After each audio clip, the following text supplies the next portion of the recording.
The A-10 Warthog is an icon, a flying tank built around a massive cannon, the angel on the shoulder of American ground troops for decades.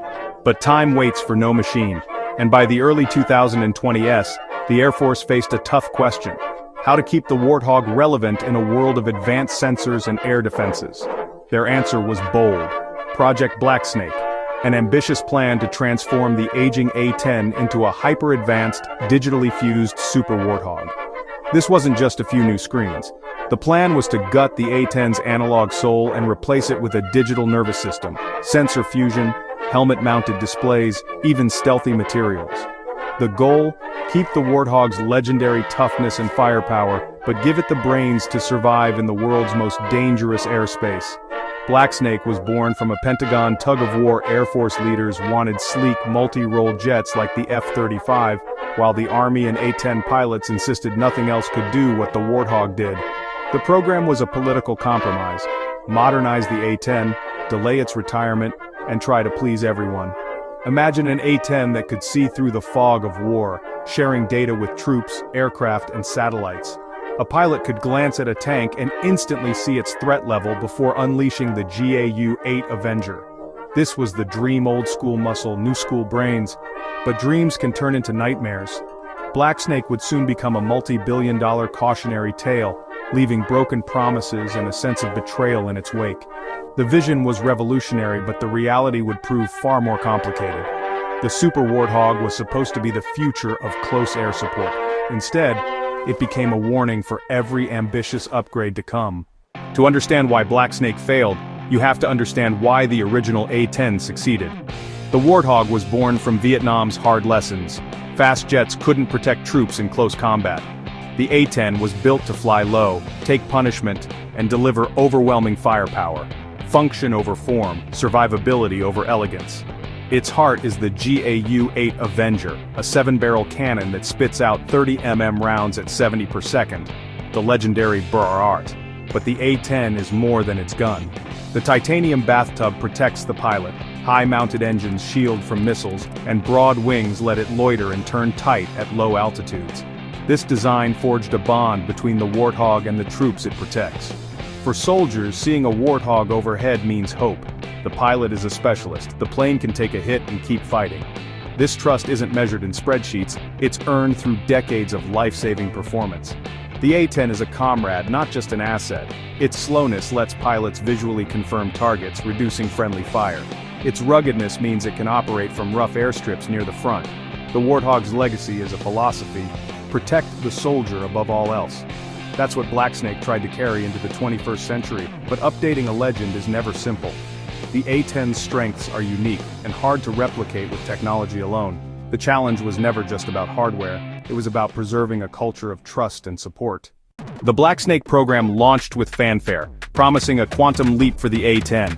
The plan replaced analog systems with digital brains, connecting the Warthog to the military's information network.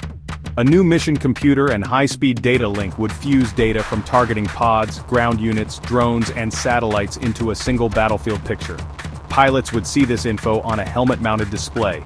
No more glancing down at screens, just instant awareness overlaid on the real world. The upgrade also promised new defensive systems, radar-absorbent coatings, and the ability to use the latest smart bombs. The idea: combine the A-10's brute force with digital precision. The Super Warthog would be the ultimate close air support machine. Old muscle, new intelligence. On paper, it was the best of both worlds. But reality had other plans. The dream of a digital Warthog quickly ran into trouble. Integrating new computers with the A-10's old wiring caused endless glitches and crashes. The helmet display, meant to be a game-changer, lagged and froze, sometimes going blank mid-mission. Pilots found the new tech confusing and unreliable, making their jobs harder, not easier. Stealth coatings peeled off in rain and dust, creating a maintenance nightmare and erasing any stealth benefits. The rugged, easy-to-fix Warthog was now fragile and high maintenance. Costs doubled, delays mounted, and each software patch seemed to create more problems than it solved. The program spiraled: more money, more time, less progress. The Super Warthog was bleeding credibility and cash. The digital upgrade was turning into a digital disaster. The real cost of Blacksnake wasn't just technical, it was human. Pilots lost trust in their instruments, aborting missions when displays failed at critical moments. Ground troops noticed. The new A-10s were late, less precise and less reliable. The upgrade felt like a downgrade. Soldiers who once saw the Warthog as a guardian now felt betrayed. The program eroded trust between services. Infantry and pilots alike felt let down. Experts called it a classic case of tech for tech's sake, ignoring the mission's real needs. The A-10 was never meant to be a Swiss Army knife. It was a hammer, and the upgrade broke it. The focus on digital fusion blinded managers to the Warthog's true strengths: simplicity, toughness, and pilot skill. The verdict from the field was clear: the Super Warthog had failed its mission. The trust that made the A-10 legendary was gone. The program's collapse was a warning: don't fix what isn't broken. Sometimes the best tool is the one that already works. The A-10's future is tied to its supposed replacements, multi-role jets like the F-35. On paper, the F-35 is a marvel. Stealthy, fast, packed with sensors, able to do many jobs. But the A-10's strength is its presence, flying low, seeing the fight, talking to troops, and taking hits. The F-35 operates high and fast, relying on sensors that can be jammed or fooled. There's no substitute for a pilot's eyes and judgment in the chaos of close combat. Cost matters too. An F-35 is far more expensive to buy and risk in dangerous airspace. The A-10 was built to take damage and keep flying. The F-35 was not. The Blacksnake program tried to bridge the gap, but failed. Retiring the A-10 means losing not just a machine, but a mindset, a singular focus on close air support. Multi-role jets offer flexibility, but not the deep expertise or trust the A-10 built over decades. Specialized tools matter, especially when lives are on the line. The debate isn't just about technology, it's about what kind of support soldiers deserve. Blacksnake's collapse was more than a technical failure, it was a failure of vision. The program tried to force the A-10 into a mold it was never meant to fit, ignoring the wisdom of those who actually flew and maintained it. Managers prioritized flashy tech over real-world effectiveness, listening to engineers instead of pilots. The result, a system that solved problems no one had, while creating new ones no one wanted.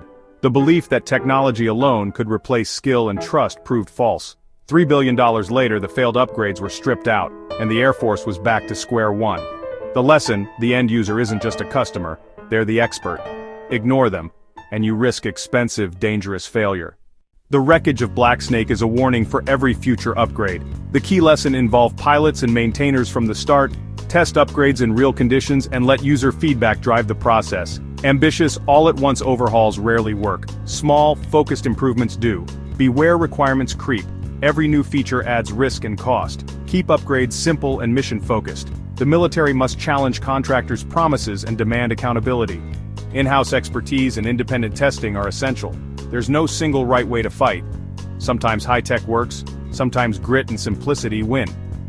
Specialized tools like the A-10 have a place alongside multi-role platforms. The attempt to make everything multi-role weakens the force.